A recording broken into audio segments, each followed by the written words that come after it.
Наш фильм сегодня посвящен событиям конца 40-х, середины 50-х годов. Он о том, что случилось с режимом, который до последней минуты казался вечным. Для миллионов людей, от простых рабочих, колхозников и служащих до непростых обитателей Кремля, Сталин будто был всегда и будет всегда.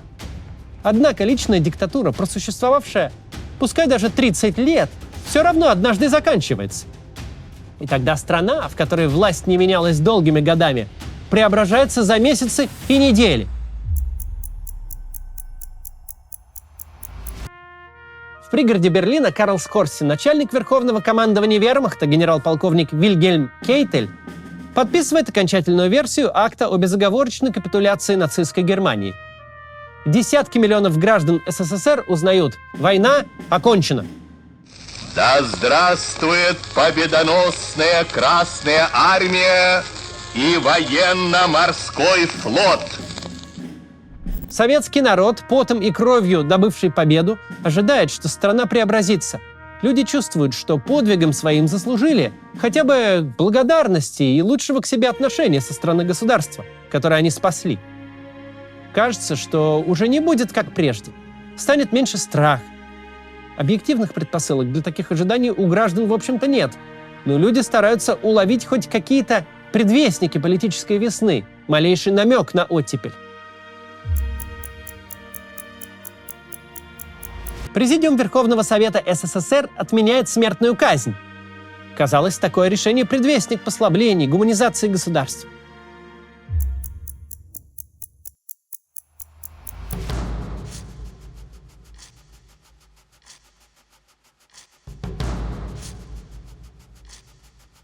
Умирает член Политбюро Андрей Жданов. В годы войны он руководил Ленинградом, а после победы возглавлял в партии неофициальную ленинградскую группу, которая соперничала с группировкой Маленкова и Берии. После смерти Жданова позиции ленинградской партийной организации ослабли. Маленков добивается судебного преследования конкурентов. Внутрипартийная борьба вылилась в так называемое «Ленинградское дело», которое вскоре приведет к широкомасштабным чисткам среди всего чиновничества северной столицы.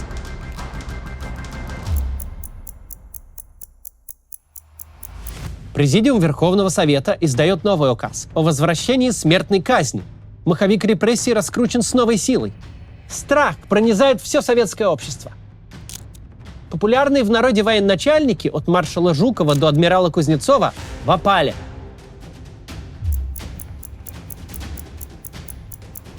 В Москве расстреляны 13 деятелей бывшего еврейского антифашистского комитета. В СССР вовсю развернута антисемитская кампания. Граждан с еврейскими корнями массово увольняют с работы. Отдельным указом Верховного Совета награждают орденом Ленина Лидию Тимошук.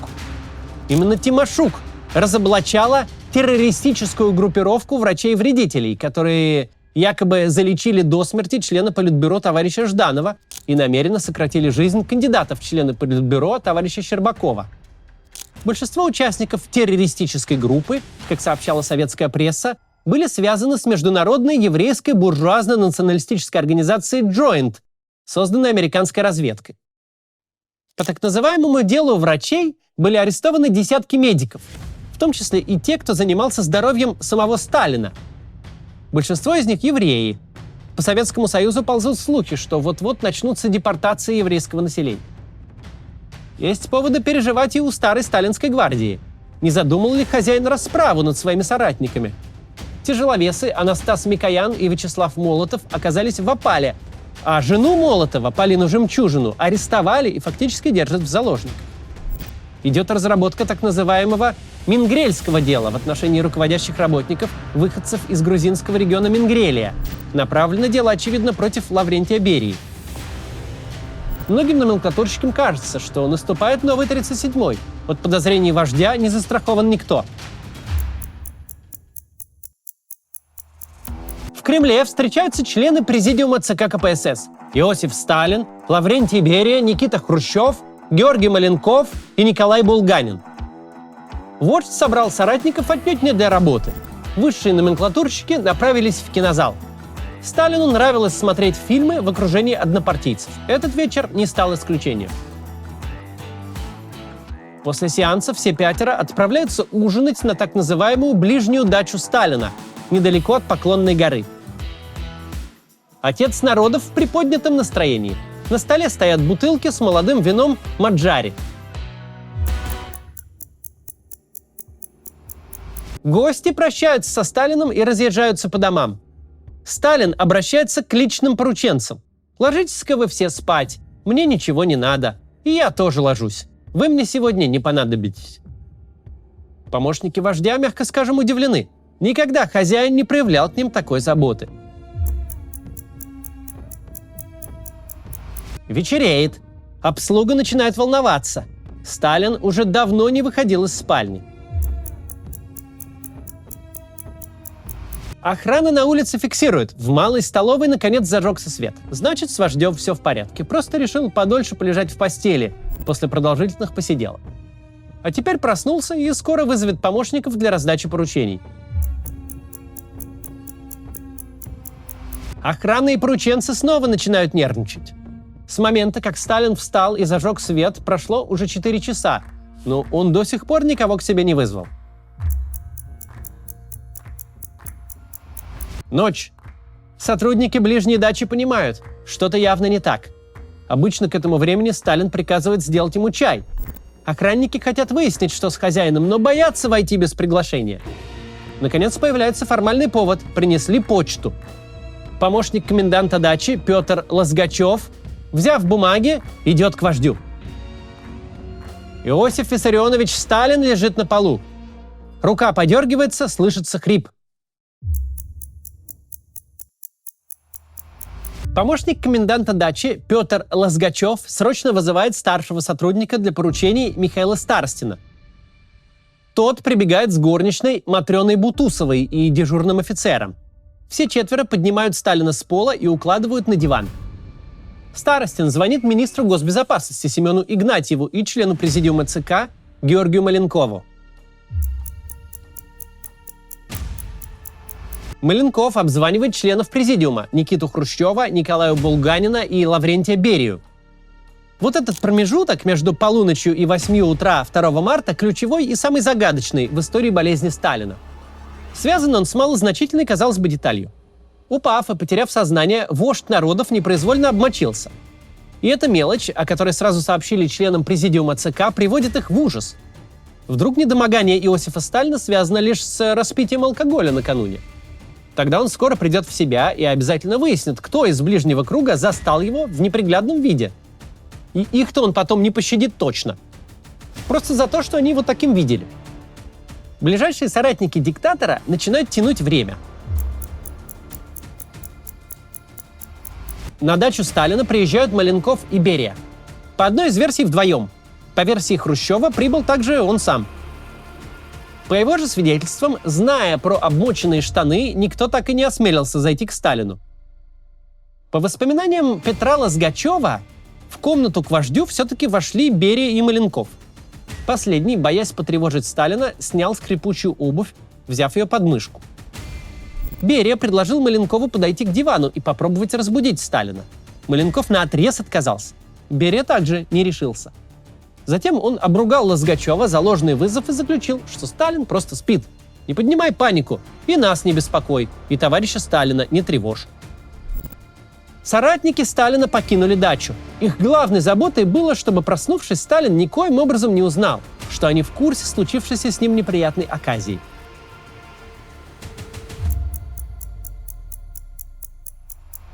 Сталин все еще не пришел в себя. Охрана ближней дачи вновь вызванивает членов президиума. Охранники настаивают, что Сталин не просто спит, и просят снова прибыть на дачу. Приезжает Никита Хрущев. Он говорит охране, что скоро прибудут врачи. Приезжают врачи во главе с профессором Петром Лукомским, будущим академиком. Медики диагностируют паралич правой части Сталина. Вслед за докторами на дачу прибывают министр госбезопасности Игнатьев и дочь Сталина Светлана Аллилуева. Маленков, Берия и Хрущев созывают совещание в Кремле. Они приходят к выводу, что Сталин уже вряд ли вернется к работе. Пришло время распределять полномочия. На совещании присутствуют Климент Ворошилов, Лазарь Каганович и ряд других функционеров. Приглашают также опальных Анастаса Микояна и Вячеслава Молотова. Собравшиеся решают подготовить сообщение, что у Сталина произошло опасное для жизни кровоизлияние в мозг, и созвать пленум ЦК. Затем участники совещания едут на ближнюю дачу. Молотов впоследствии вспоминал. Сталин лежал на диване. Глаза закрыты. Иногда он открывал их и пытался что-то говорить, но сознание к нему так и не вернулось. Когда он пытался говорить, к нему подбегал Берия и целовал его руку.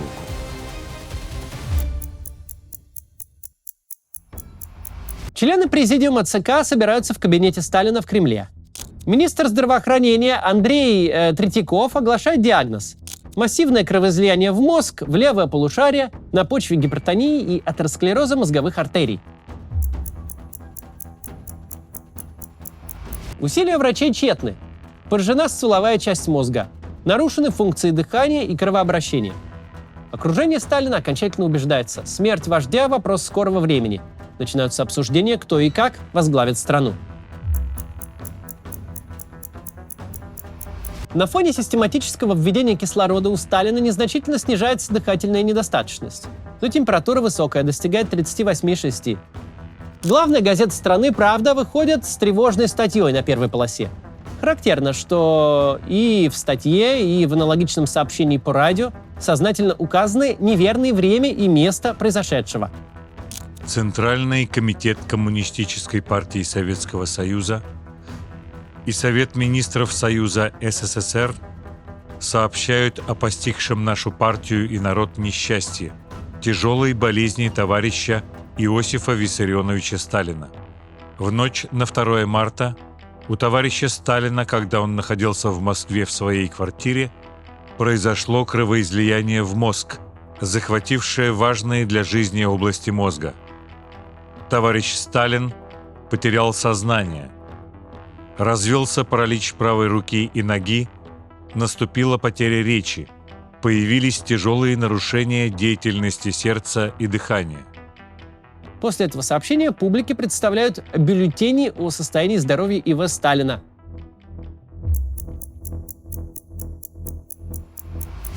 Возобновились тяжелые расстройства дыхания. Сталину дают кислород, кофеин, строфантин, глюкозу, камфорные препараты. Врачи пытаются снизить кровяное давление с помощью пиявок. Температура повышена, лейкоцитоз высок, врачи проводят пенициллинотерапию. Но Сталин в глубоко бессознательном состоянии. У него резко нарушена регуляция дыхания и деятельность сердца. Электрокардиограмма показала острое нарушение кровообращения. Болезнь прогрессирует. На прошлой кардиограмме таких изменений не было. Дважды за утро врачи стабилизируют больного. У него острая сердечно-сосудистая недостаточность. Начинается совместное заседание Пленума ЦК КПСС, Совета министров и Верховного Совета СССР. Заседание ведет Никита Хрущев. Главой Совета министров назначен Георгий Маленков. Министерство госбезопасности и внутренних дел объединяют в одно МВД и ставят во главе Лаврентия Берию. Вячеслава Молотова снова назначают министром иностранных дел. Тот присматривается к 3 самым активным членам президиума ЦК КПСС – Маленкову, Берии и Хрущеву. Ни к кому из них он пока не примыкает. У Молотова есть амбиции и потенциал встать во главе страны, но он понимает, что фальстарт его погубит. Он надеется оказаться над схваткой, когда Маленков, Берия и Хрущев вцепятся друг другу в горло. А это неизбежно случится. Пусть сейчас они и подчеркивают всячески свое единение. Лицо Сталина за прошедший час резко посинело. Пульс едва прощупывается.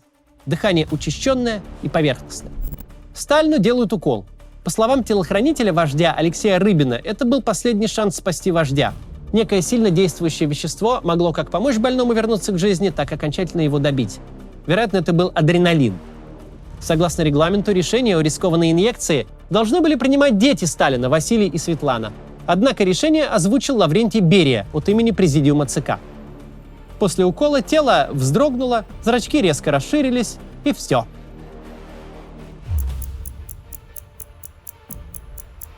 Врачи констатируют смерть Иосифа Виссарионовича Сталина на 74-м году жизни. 5 марта в 9 часов 50 минут вечера после тяжелой болезни скончался председатель Совета министров Союза СССР и секретарь Центрального комитета Коммунистической партии Советского Союза Иосиф Виссарионович Сталин. Начинается прощание. Тело Сталина выставлено в колонном зале Дома Союзов в Москве. По всей стране траурное шествие и митинги. Прощание будет идти несколько дней. Оно будет помнить его и будет освещено лучами этого животворящего, бессмертного гения. С 6 по 8 марта в Москве массово гибнут люди. Причина – чудовищная давка из желающих проститься с вождем. Количество жертв остается неизвестным, по слухам их сотни. Погибших называют последними жертвами Сталина.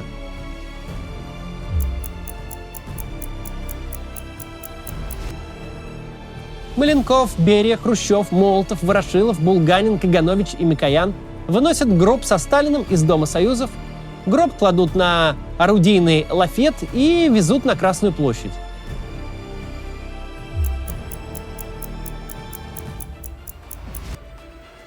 Начинается церемония у мавзолея Ленина. На фасаде здания уже высечена фамилия второго вождя. Обозначена расстановка сил в постсталинском государстве. Выделяются 4 основные фигуры.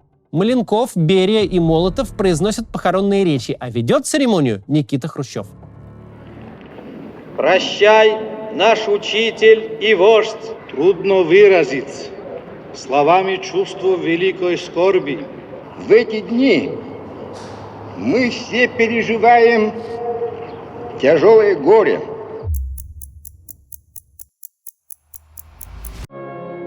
Над Кремлем гремит артиллерийский салют. Затем звучат протяжные гудки на московских заводах. По всей стране объявлено 5 минут молчания.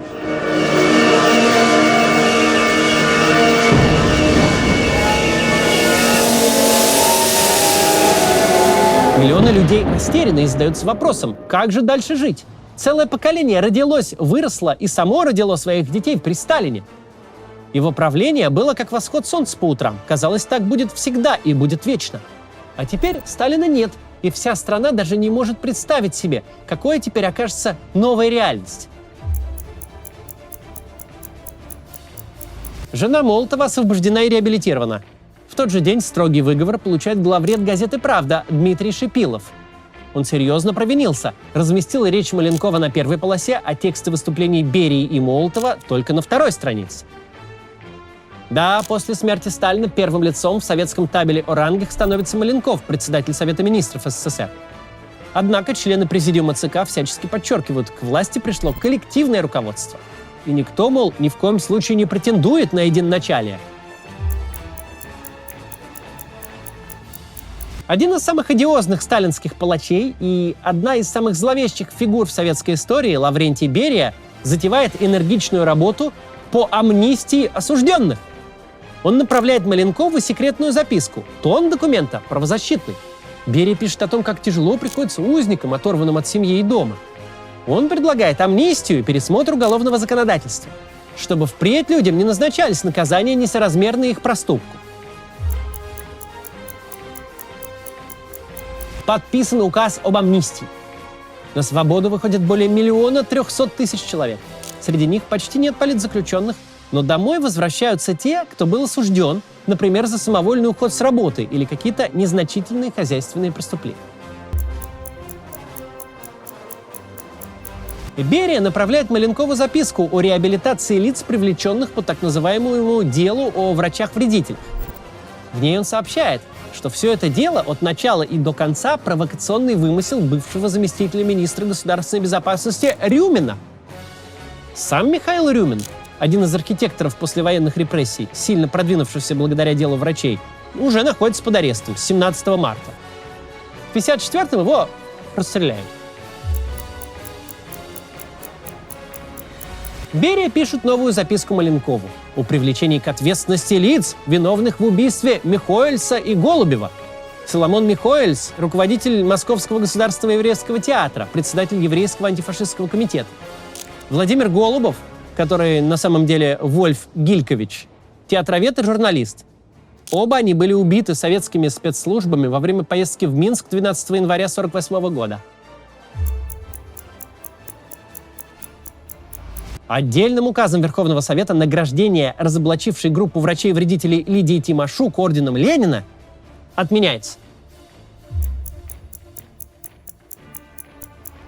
Выходит статья в газете «Правда» под заголовком «Советская социалистическая законность неприкосновенна». В ней объявлено о прекращении дела врачей. В статье говорится, что дело это было сфабриковано Министерством госбезопасности, которое вообще-то должно защищать интересы советского государства. И даже назвали причину. Руководители бывшего Министерства госбезопасности, оказавшись во власти, оторвались от народа и партии и забыли, что так-то являются слугами народа, а не наоборот. Назвали и виновного, бывшего министра госбезопасности Игнатьева, который проявил слепоту и ротозейство. В конце статьи появляется ремарка. Гражданин великого советского государства может быть уверен в том, что его права гарантированы Конституцией, будут соблюдаться и охраняться советским правительством. К концу апреля Берия добивается снятия с постов слепца и ротозея Семена Игнатьева, которого почему-то не расстреливают. Маленкову не по душе такой расклад, со снятием. Во-первых, Игнатьев его протеже. Во-вторых, если дело дойдет до расследования преступлений Игнатьева в период сталинских репрессий, следующим на очереди окажется сам Маленков, который заморался в так называемом ленинградском деле с ног до головы. Берия энергично вмешивается в самые разные вопросы внутренней и внешней политики. Инициирует коренизацию, назначение национальных кадров в республиках СССР, отменяет часть сталинских строек, активно выступает за объединение Германии, направляет Маленкову записку за запиской, как будто даже управляет им. Кипучая деятельность Берии напрягает товарищей. С виду неразлучная троица, Берия, Хрущев, Маленков, друзья не разлей вода. Вместе ходят по кремлевским коридорам, вместе ездят с работы по домам. Но репутация интригана и палача играет против Берии. Коллеги его боятся. Ни у Хрущева, ни у Маленкова не было никаких сведений о том, что Берия намеревался их устранить. Таких свидетельств нет и у современных историков. Однако выходцы из сталинской системы и через несколько недель после смерти Сталина живут в парадигме «не уничтожишь ты, уничтожит тебя». Пылкая энергичность Берии во внутренних и внешних вопросах у его товарищей вызывает ощущение, исходящее от него опасности. Берия продавливает распоряжение Совета министров о мерах по оздоровлению политической обстановки в ГДР. В документе говорится, что восточные немцы массово бегут в ФРГ, а причиной тому неправильно взятый курс на ускоренное строительство социализма без необходимых для того предпосылок. Молотов – сторонник как раз-таки ускоренного строительства социализма в ГДР, а идею Берии о необходимости воссоединения двух Германий он категорически не приемлет. Поэтому именно к Молотову приходит Хрущев с откровенным разговором о том, что Берию необходимо снять со всех постов. Молотов соглашается и спрашивает: а как там держится Маленков? Хрущев отвечает: я с вами говорю и от его имени тоже. 10 тысяч жителей Восточного Берлина выходят на антисоветский митинг. Поводом стали повышение норм выработки для рабочих и ухудшение уровня жизни. Всю прошлую неделю в ГДР то тут, то там вспыхивают забастовки. Манифестация в Берлине превращается в полномасштабное восстание против коммунистов с участием сотен тысяч немцев. Подавлять выступление вылетел Берия. Пока его нет, товарищи договариваются о его устранении. Хрущев и Маленков едут с работы в одной машине с вернувшимся из Берлина Берией. По-дружески общаются и очень тепло прощаются. Руководители СССР собрались на заседание Президиума Совета министров, что, казалось бы, предполагало хозяйственную повестку. Но внезапно Маленков объявляет об открытии заседания высшего партийного органа – Президиума ЦК КПСС. Маленков заявляет: враги хотели поставить органы МВД над партией и правительством. Берия со своего поста контролирует партию и правительство. Это чревато большими опасностями, если вовремя, теперь же, не поправить. Молотов подхватывает. Я считаю, что Берия перерожденец, это человек чуждой партии. 2,5 часа коллеги предъявляли Берии претензию за претензией. Наконец, по сигналу Маленкова в помещение входит маршал Жуков, а также генералы Москаленко, Батицкий, Баксов и еще 2 офицера, которые Берию и арестовали. Его посадили в подвал штаба Московского военного округа.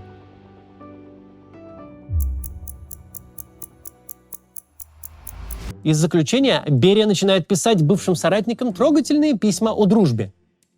Писать, что ни в чем не виноват, а в чем виноват, раскаивается, что признает свои грубость и бестактность, но за это же не расстреливают. Одно из таких посланий было адресовано Молотову. Вячеслав Михайлович, у меня всегда было прекрасное ровное отношение с вами. Если спросить мою семью, то вам могут рассказать очень много хорошего о вас с моих слов. Я не раз говорил, тот, кто ссорит Молотова со Сталиным, тот совершает чудовищное преступление перед нашей страной и нашей партией. Еще и еще раз умоляю вас вмешаться и невинного своего старого друга не губить.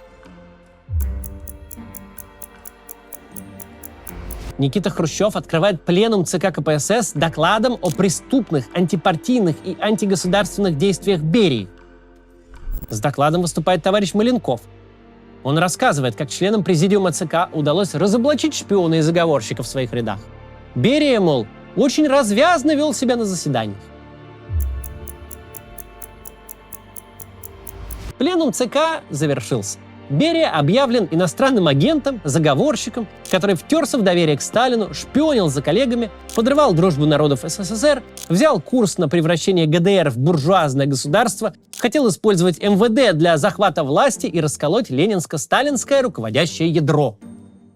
Пленум единогласно постановил исключить Берию из рядов КПСС и предать суду как врага народа и партии. Никто из членов ЦК не возразил, понимая, что так можно оказаться в одном списке с Берией в качестве сообщника. Сообщение прокуратуры СССР об окончании следствия по делу предателя Родины Берии и его сообщников вызвало по всей стране могучую и грозную волну народного гнева.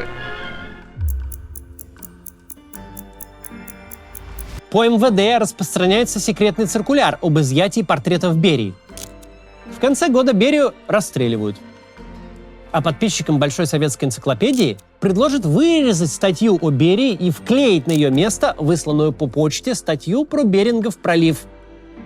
В народе шутят. Вышел из доверия Лаврентий Павлович Берия, а товарищ Маленков надавал ему пинков.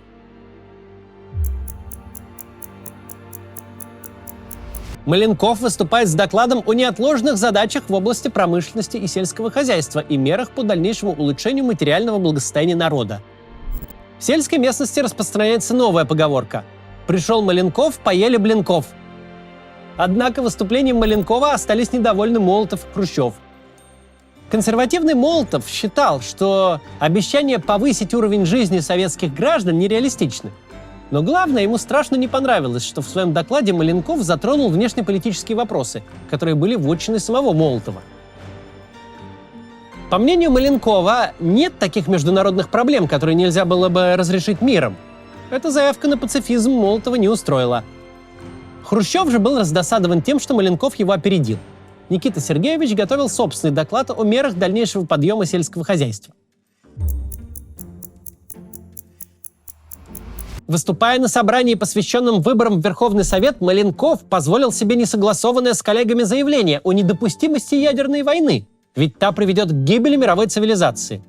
Ишь ты чё удумал?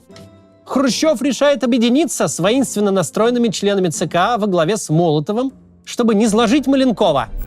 Хрущев заявляет, что новая мировая война приведет не к гибели человечества, а будет очень даже хорошим делом. К краху всей капиталистической системы приведет.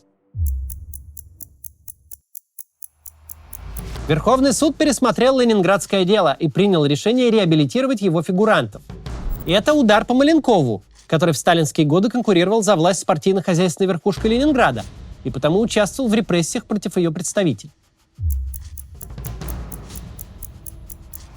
Литературный журнал «Знамя» публикует повесть Ильи Эренбурга «Оттепель».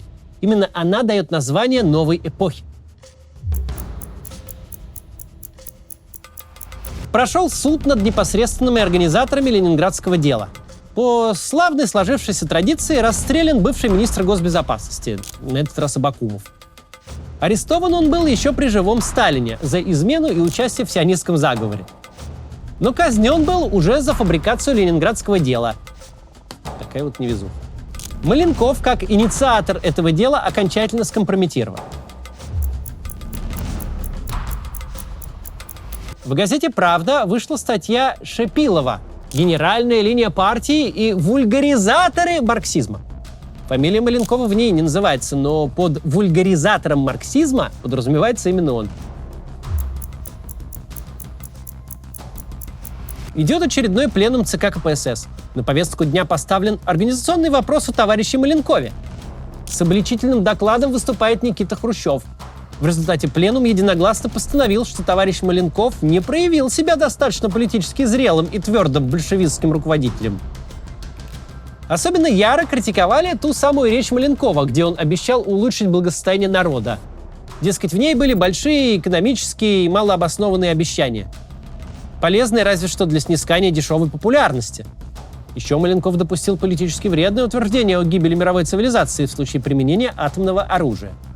А главное, товарищ Маленков поддерживал близкие отношения с Берией, оказавшимся авантюристом и предателем, проявлял в отношении Берии вопиющую политическую близорукость, находился по многим вопросам под полным влиянием Берии, а иногда являлся безвольным орудием в его руках. Такие дела. Низложение Маленкова приобретает свой законченный вид. Однако славная традиция нарушена, и его не расстреливают, и даже не арестовывают, и даже вообще из партии не исключают, а назначают на пост министра электростанции и электропромышленности СССР. На закрытом заседании 20-го съезда КПСС глава государства Никита Сергеевич Хрущев зачитывает доклад о культе личности Сталина и его последствиях. Доклад был огромен. Говорилось о мании величия Иосифа Сталина. Хрущев даже привел пример. Только на один из монументов Сталину было отпущено в 1951 году аж 33 тонны меди. Говорилось в докладе и о фатальных просчетах Сталина накануне и во время Великой Отечественной войны, и о затеянной Сталином депортации народов, о конвейере фальсификации уголовных дел, о том, как любого человека за простое несогласие с чем-то могли огульно объявить врагом народа и уничтожить. Но в первую очередь Никита Хрущев, докладывая съезду КПСС, говорил о массовом истреблении именно партийных кадров. Хрущев, сам повинный во многих преступлениях сталинского времени, решил установить в советском государстве новые правила, чтобы отныне любые аппаратные игры велись конвенциональными средствами, а поражение в них не приводило к физическому уничтожению проигравшего, его семьи, коллег и друзей. Вскоре, в 1957 году, против самого Хрущева сложился заговор так называемой антипартийной группы Маленкова, Кагановича, Молотова и примкнувшего к ним Шипилова. После провала заговора никто из его участников не погиб и не сел. Сработали новые правила игры. Маленкова в наказании послали в Казахстан руководить гидроэлектростанцией. Кагановича назначили директором Уральского горно-обогатительного завода. Молотов стал послом в Монголии, а Шипилов – директором Института экономики Академии наук Киргизской ССР. В народе тогда шутили: какая фамилия самая длинная? И примкнувший к ним Шипилов. В 1964 году проиграл в борьбе за власть и потерял пост главы государства уже сам Хрущев. После свержения бывшего первого секретаря отправили на почетную пенсию. Он отдыхал на даче, надиктовывал воспоминания и спокойно дожил до старости. Утверждение цивилизованности как альтернативы людоедству были важнейшим из достижений хрущевского времени. И это, в конце концов, обеспечило цивилизованный уход от власти и самому Хрущеву. Учитесь, диктаторы! Именно при Хрущеве начались самые масштабные реабилитации. Из лагерей и тюрем стали отпускать политзаключенных, а миллионам жертв, которые не пережили режим, стали возвращать хотя бы их честное имя. Это возвращение имен продолжается до сих пор. В марте 1953 года страна не знала, как жить без Сталина. Но скоро встал другой вопрос: как страна вообще жила при Сталине? Не прошло и 3 лет со дня его смерти, как оказалось, что сталинизм никому был не нужен. ни советскому народу, ни высшей номенклатуре. Режим личной диктатуры, ощущавшийся бесконечным и безальтернативным, оказался не более чем надругательством над здравым смыслом. Плевать на собственный закон, издеваться над людьми и возвеличивать одного конкретного человека, все называть его именем, а его самого именовать не иначе как гением, обожать на показ и бояться в глубине души. При живом и здоровом Сталине все принимали это все как должное. Но когда диктатор упал и потерял сознание, ближайшие соратники побоялись даже ему помочь. Сталин полдня пролежал на полу, пока его окружение только и тряслось, как бы случайно не разгневать вождя. Лучшие врачи, которые могли предупредить смерть Сталина, были отправлены за решетку им самим. А когда смерть наступила, преемники быстро кинулись грызться между собой, попутно также быстро демонтируя его наследие. Никакие диктатуры не вечны. До завтра.